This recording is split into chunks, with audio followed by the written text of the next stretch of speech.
Mirëmëngjes, përshëndetje për gjithë shikuesit nga unë Andika Bgju, mirë se vini në transmetim të drejtë për drejtë në Report Televizion, mirë se vini dhe mëngjesin e sotëm në emisionin Shtypi ditës dhe ju.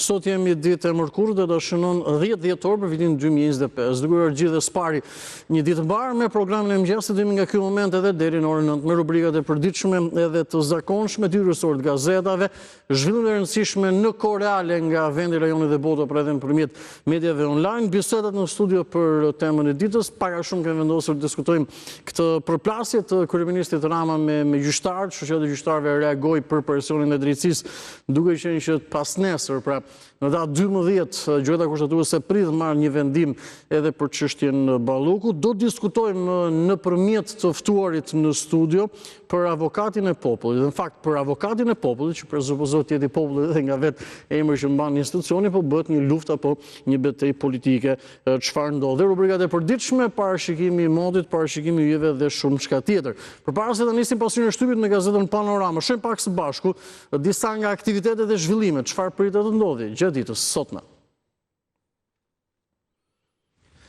Gjatë ditës sotme, duke nisur nga ora 12:30, u zhvillohet seanca e radhës për dosjen Partizani, aferën e privatizimit të ish kompleksit sportiv. Gjykata e posaçme ka shtyrë seancën e fundit edhe për shkak të mungesës avokatëve që mbrojnë njërin prej të pandehurve, Fatmir Bektashi, por edhe 2 kompanitë e përfshira në dosje. Theksojmë që për këtë çështje i pandehur është edhe ish kryeministri Berisha dhe dhëndri i tij Maltezi. Sot duke nisur nga ora 9:30 e mëngjesit, do zhvillohet seanca e radhës edhe për çështjen apo për dosjen 5D që përfshin Bashkinë e Tiranës. Gjykata e posaçme ka shtyrë seancën e fundit pasi avokatët mbrojtës nuk kanë qenë të pranishëm. Për këtë arsye procesi nuk është zhvilluar sipas parashikimit dhe pritet të zhvillohet seanca e radhës gjatë ditës së sotme. Po sot zhvillohet edicioni 5 i Forumit Ekonomik të Tiranës. Në këtë aktivitet do të jenë të pranishëm ekspertë dhe vendimarrës për të diskutuar sfidat strategjike, ekonomike dhe shoqërore që ndikojnë Ballkanin dhe rritjen e ardhshme të Europës.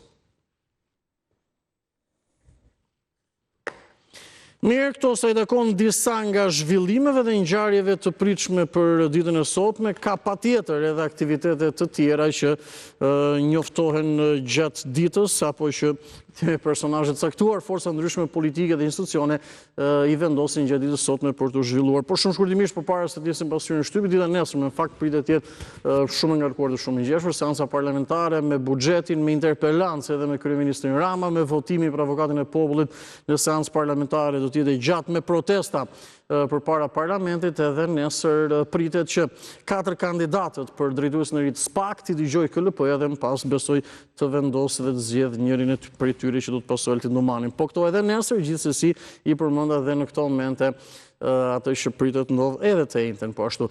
Menjëherë me gazetën Panorama me zhvillimin kryesor do të jemi, numri i kësaj të mërkurë data 10 dhjetor për vitin 2025. Do të kemi në ekran për të vijuar me kryeartikullin dhe gjithçka tjetër që pasqyrohet në faqen e parë. Jemi në këto momente, por pozicionojmë për mosmirje edhe gazetën në ekran. Projekt ligji nga shëndetësia tek arsimi, rrugët dhe burgjet, çfarë jepet me koncesion? Debatet në komision. Projekt ligji i ri për koncesionet dhe partneritetet publik-privat, ato PPP-t e famshme, kanë ngjallur debatet forta në Komisionin e Ekonomisë, pasi sjell ndryshime në mënyrën se si shteti negocion dhe menaxhon kontratat me sektorin privat. Zgjerimi i sektorëve që mund të jepen me koncesion përfshirë fushat të ndjeshme si shëndetësia, arsimi, madje edhe burgjet, nxiti dje debatet ashpra mes deputetëve të PD-s dhe të PS-s. Ligjvënësit kërkojnë garanci më të forta për llogaridhënie dhe shmangjen e abuzimeve. Në faqen 11 mund të lexoni edhe më tepër se kaq. Partia Socialiste kalon vetë me buxhetin me vlerë 886 miliard lek, rrëzohen 60 amendime, shtesa apo propozime, si ndahen paratë e shqiptarëve. Drafti votohet në seancën e sejntes dhe kundërshtit që ka bërë opozita. Kjo spari sa i takon komisioneve parlamentare. Çështja Balluku përplas pushtetet. Gjyqtarët akuzën Ramës për presion të hapur ndaj drejtësisë. Alarmi shoqatës për ndërhyrje të rrezikshme. Deklaratat presion ndaj sistemit gjyqësor. Rama i përgjigjet shoqatës së gjyqtarëve për Ballukun dhe ka theksuar nuk do ta mbyll gojen. Fotoja është ilustruese, janë Rama, Balluku, por edhe Unioni i Gjyqtarëve të Shqipërisë. Ecim më tej. Intervista, ambasadorja Pang Chunzue zbulon strategjinë e re të Kinës, çfarë i rezervon Shqipërisë. Të përndjekurit lista e re për dëm shpërblimin afati për të plotësuar dosjet, vijojmë në të tjera materiale, jemi ende me gazetën Panorama.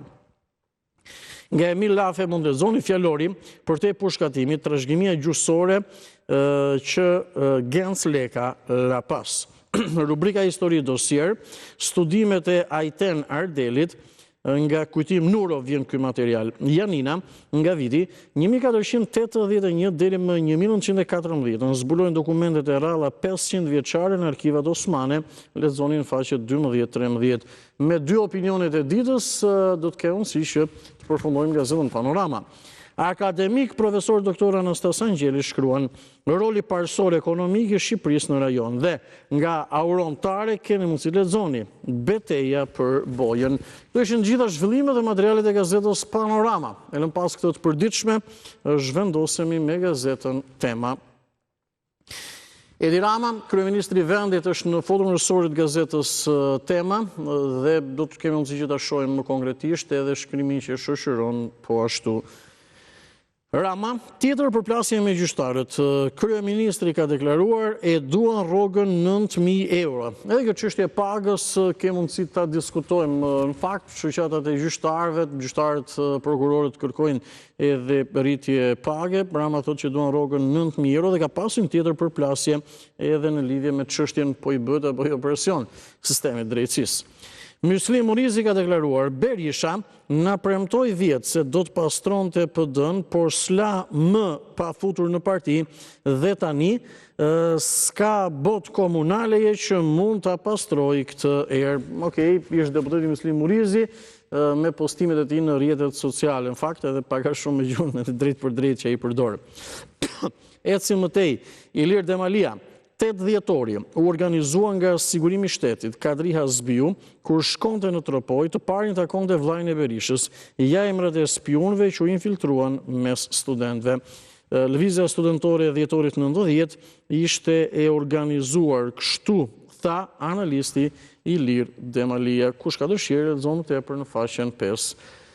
Sali Berishën donin të nxirrnin jashtë mbledhjes së studentëve, ndërhyra unë, Preç Zogaj, kujton ngjarjet e dhjetorit 1990. Çfarë ndodhi vërtet? Mund të lexoni në faqen 11. Këto pra janë pak a shumë këto rrëfime ditës sotme, të ditëve të sotme që vinë në një farë mënyrë dhe si rubrika Histori dosier. Sondazhi pensionet, shqetësimi më i madh për shqiptarët. Pra, i themi janë pyetur shqiptarët, cili është shqetësimi juaj më i madh edhe pjesa dërmuese do ishin pyetur kanë thënë që janë pensionet. Antena brenda familjes muli mahnitur nga deklarata e Oerdit për 11 dhjetorin e vitit 2021.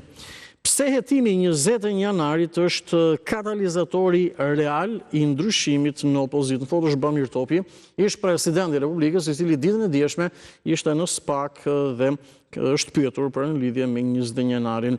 Opinionet e ditës me Robaze shkruan edhe qëndrimi redaksional për editorialin. Iluzioni Berishës se gjenerata Z duhet të shpëtoj gjeneratën S. Shkrimi radhës nga Skënder Mingjozi dhe më pas do të jemi me ato që shkruan Kreshnik Spahiu. Por nga Skënder Mingjozi mund të lexoni dhjetorin, ta kujtojmë për çfarë fituam, po edhe për çfarë humbëm.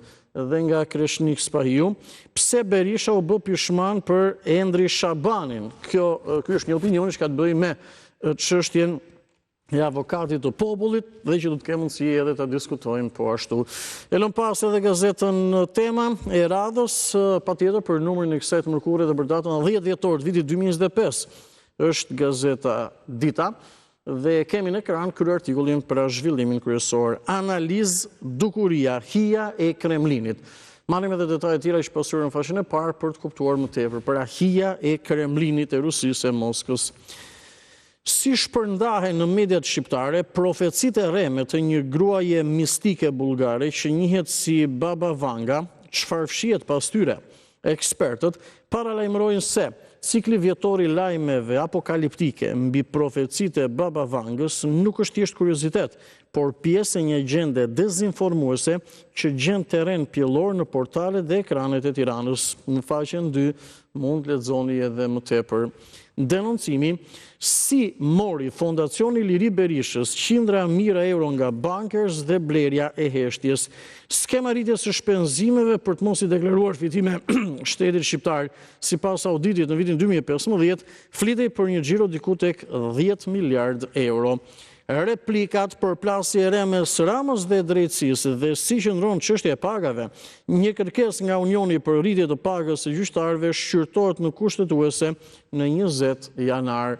Le të themi thuajse gjithçka po shkon në kushtetuese këtë periudhë.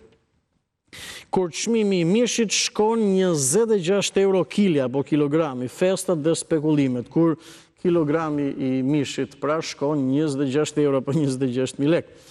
Shpobullimi masiv Puka kishte më tepër banor në vitin 1930. Zhvendosemi në rubrikën e shëndetit. Fëmijët që kërkojnë sende të shtrenjtë dhe shprehja nuk kemi para.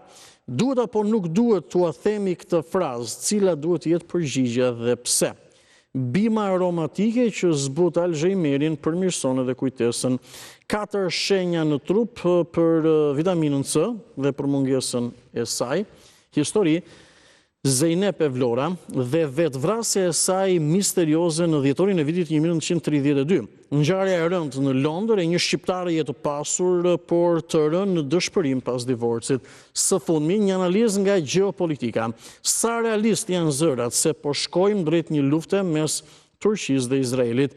Pse rritja e retorikës, lëvizjet ushtarake në rajon dhe elementet e përçarjes diplomatike e bëjnë skenarin e përshkallëzimit indirekt përmes palëve të treta ose incidenteve në Siri dhe mesdhe është një rrezik real apo një rrezik i vërtet. Ishte gjithçka dhe në gazetën Dita, zhvendosemi në Telegraf në këto momente. Pra gazeta Telegraf është gazeta e radhës që ne kam mbritur në redaksi, si çdo ditë kryesisht nga hëna në të premte. Kemi kryer artikullin së pari dhe fokusohemi me detaje. Vetëm drejtësia përcakton përgjegjësitë për agresorin apo viktimën dhe jo qeveria. Pra, vetëm sistemi i drejtësisë përcakton përgjegjësitë për agresorin apo viktimën dhe jo qeveria. Është një analizë nga profesor Gjergj Sinani.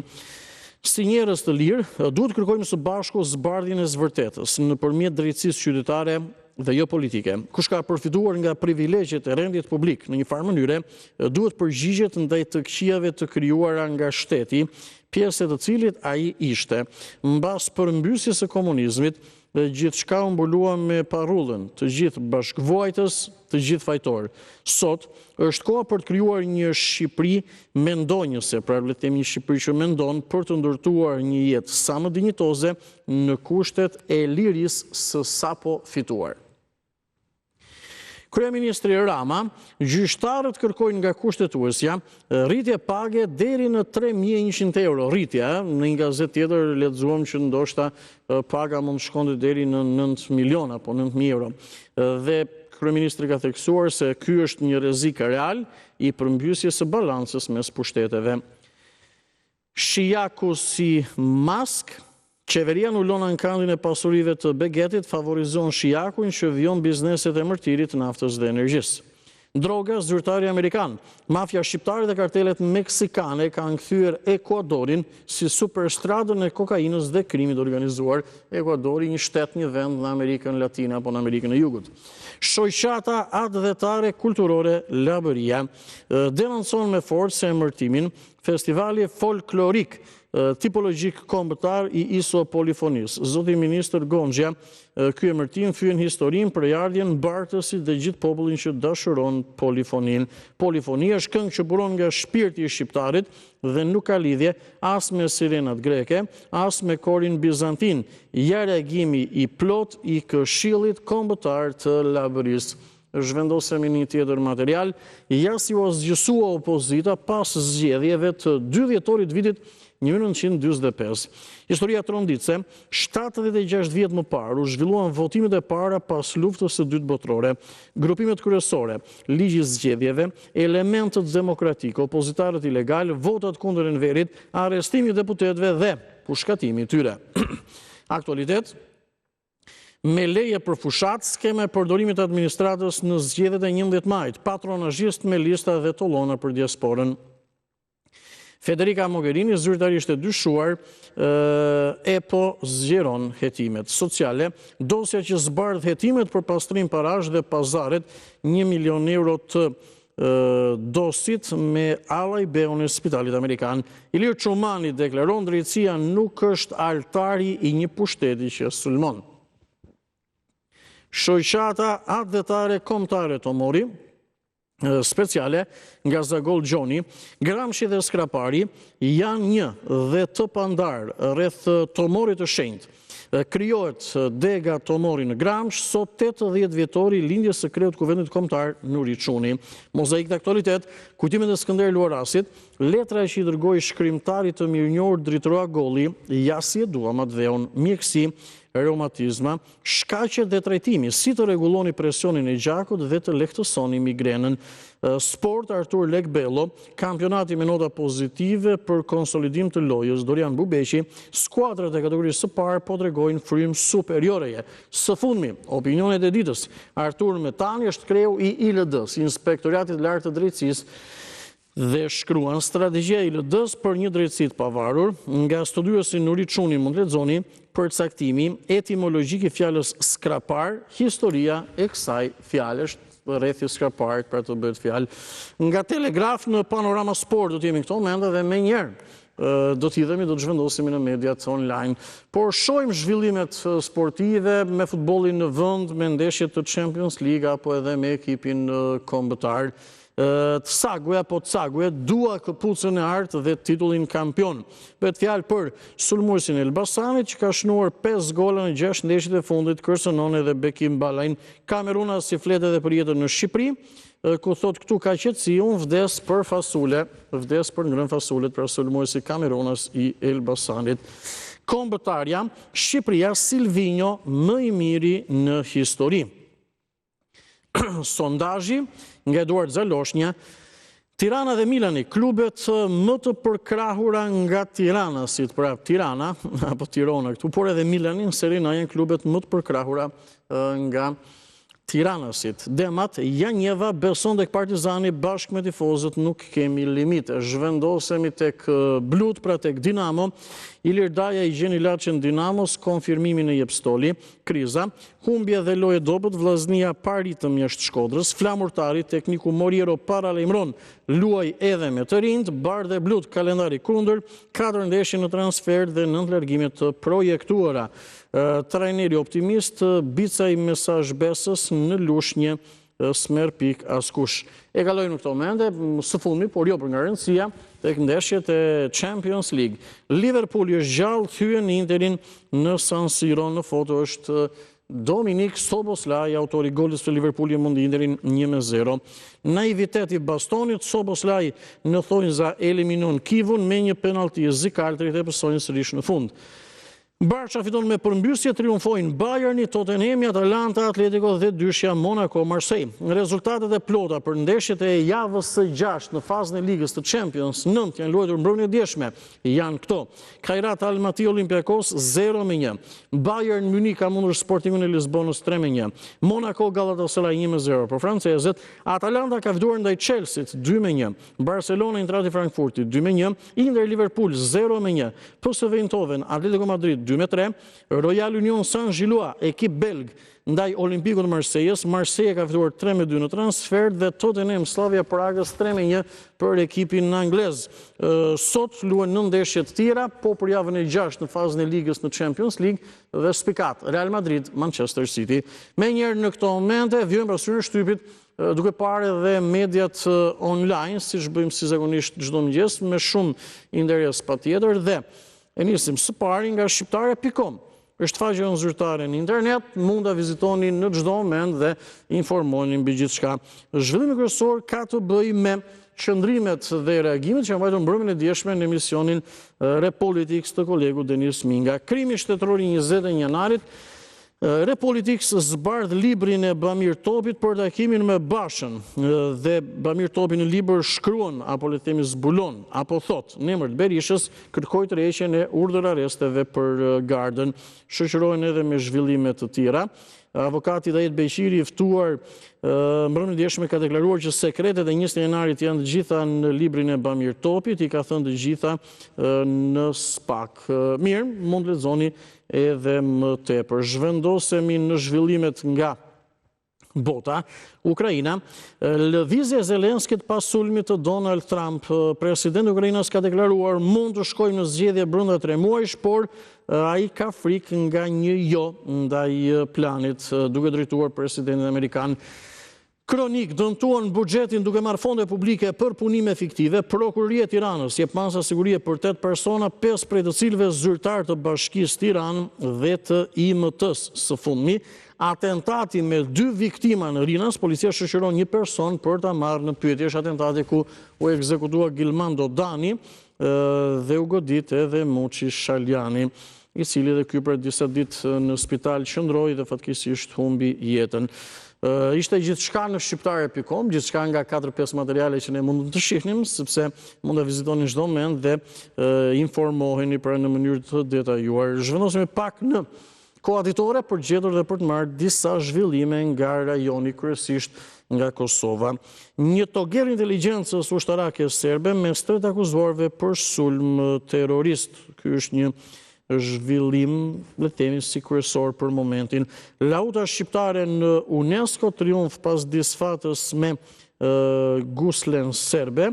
Ymeri, në Kosovë ka sabotim të sektorit energjetik për përfitime serbe. Vuk Hamovici është kingu, ky është një tjetër zhvillim. Shoqata sindikale e MPJD-s kërkon ndryshim legjislacioni, rritje pagash dhe gradim.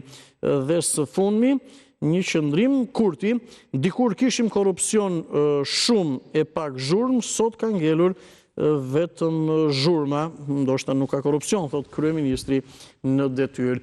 Nga koha ditore kalojmë pak në Corriere della Sera dhe në La Repubblica për gjetur dhe për të marrë zhvillimet në arenën ndërkombëtare nëpërmjet mediave italiane kryesisht, dhe ato kryesoret patjetër që kanë të bëjnë me luftën në Ukrainë dhe gjitha zhvillimet dhe lëvizjet e fundit. Jemi në këto momente presidenti i SBA-ve, ky është një zhvillim i fundit. Sulmi që Donald Trump i bën Bashkimit Evropian, duke theksuar që popull në dekadencë në një farë mënyre, të udhëhequra nga lider të dobët. Pra, le të themi kryeministrat apo presidentët e vendeve të Bashkimit Evropian i cilëson lider të dobët presidenti amerikan, edhe popull pra që le të themi në një farë mënyre janë në një lloj dekadence. Ka folur diçka edhe për presidentin Zelenski, një përgjigje drejt për drejt. Dhe nga ana tjetër, ditën e djeshme Zelenski, presidenti i Ukrainës, ka qenë në Rom, ka takuar papën, edhe më pas Giorgia Melonin, dhe ka theksuar që unë kam besim tek Italia, pra mund të mbështetem tek Italia, dhe ka bërë me dije se në Ukrainë do të shkohet në zgjedhje apo në votime brenda 2-3 muajve. Në foto është Volodymyr Zelenski dhe Giorgia Meloni. Hidhemi në La Repubblica. Në këto momente shohim edhe median tjetër prestigjioze italiane që absolutisht pasqyron çdo zhvillim të mundshëm, jo vetëm nga Italia. Rikthehemi në studio dhe në pas në La Repubblica me ndihmën e kolegëve. Okej, mirë, zhvendosemi në La Repubblica në këto momente. Dhe atë që nisa të bëjmë, dje patjetër që pasqyron zhvillimet në Itali, gjithçka ndodh, por edhe zhvillimet më të rëndësishme në arenën ndërkombëtare. Në foto është Volodymyr Zelenski. Konflikti, lëvizja e Zelenskit do të votohet në Ukrainë brenda 2-3 muajve, pra edhe për postin e tij apo edhe për postin e presidentit. Por ka frikë edhe një, sepse mund të thuhet jo planit të Shtetit Bashkuar të Amerikës. Nga ana tjetër, SBA-t bëjnë presion, duke i thënë një farë mënyrë Ukrainës apo edhe Zelenskit që planin ton për marrëveshje apo për paqe pranoje brenda Krishtlindjeve, pra le të themi brenda 25 dhjetorit pak a shumë. Mirë, këto ishin zhvillimet kryesore dhe kjo ishte gjithë pasqyrë e shtypit për ditën e sotme. Menjëherë në këto momente, pa humbur kohë, shohim pak edhe çfarë shkruaj në shtypin e ditës si sot, 33 vite më parë.